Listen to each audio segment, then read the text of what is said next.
এটা সৰুকৈ আজি খানা আয়োজন কৰিছোঁ আমি আটাইকেইজন বন্ধু লগ লাগি। আজি প্ৰথমতে হৈছে আমাৰ স্বাধীনতা দিৱস, যিটো দিন ভাৰতবাসীৰ বাবে সবাতোতকৈ গুৰুত্বপূৰ্ণ এটা দিন।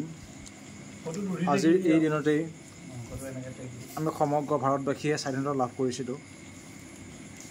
সেই হেতুকে আমি আটাইকেইজন বন্ধু লগ হৈ স্বাধীনতা দিৱসৰ উপলক্ষে আমি খানা এটা আয়োজন কৰিছোঁ। আমি সাধাৰণতে এই ধৰণৰ যিবিলাক কেতিয়াবা বিশেষ স্পেচিয়েল কিছুমান দিন আহে, সেই দিনবিলাকত আমি এই ধৰণে খানা খাওঁ। ইয়াত দেখিবলৈ পাইছে তেখেত হৈছে আৰিফুদ্দিন আলী, তেখেতে আলু গুচাই আছে। লগতে আছে আমাৰ আমিৰ আলী, তেখেত মৰিগাঁও জিলা সদৰৰ গৰিয়ামৰীয়া জাতীয় পৰিষদৰ বৰ্তমানৰ সভাপতি। তাৰ লগতে আছে নহৰু গুচাই আছে জিকিৰুল হুছেইন। তাৰ লগতে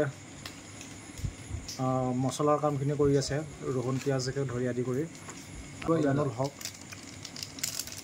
আৰু আমাৰ নকি আছে মৰুল আলী ডাঙৰীয়া, হুছেইন ডাঙৰীয়া।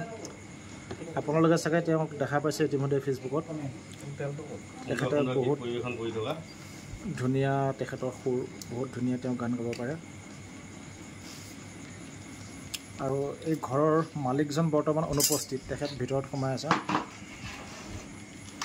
তেখেত চাগে আহিব অলপ পিছত ওলাই।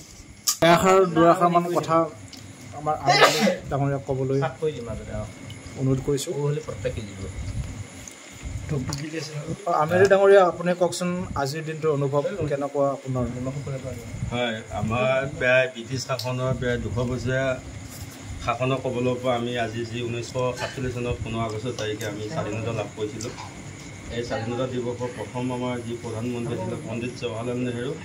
পণ্ডিত জৱাহৰলাল নেহৰুৱে আমাৰ যি লালকিল্লা তাতে ৰাষ্ট্ৰীয় পতাকা উত্তোলন কৰে, আৰু সেইদিনাখনৰ পৰা আজিৰ দিনটো আমি স্বাধীনতা দিৱস হিচাপে পালন কৰোঁ।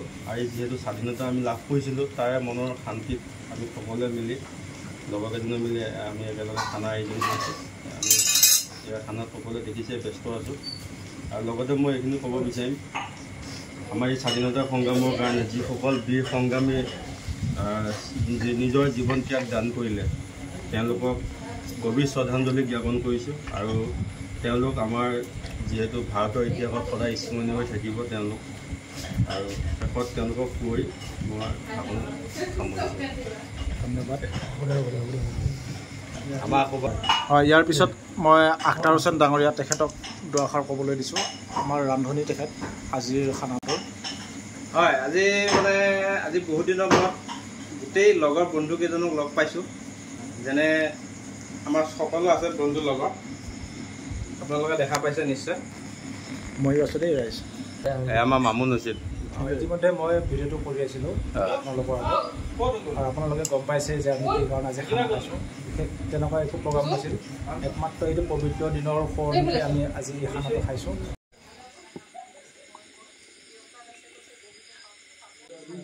আলোচনা কথা কৈ নাথাকিবা মানে এতিয়া চুকাটো সৰু যে ডাঙৰকৈ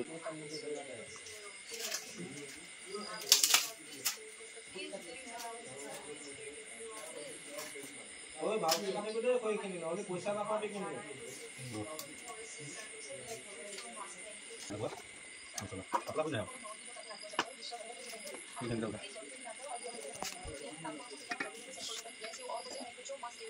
মোকো এবাৰ হাই কৰি দিয়া, মোকো এবাৰ হাই কৰি দিয়া।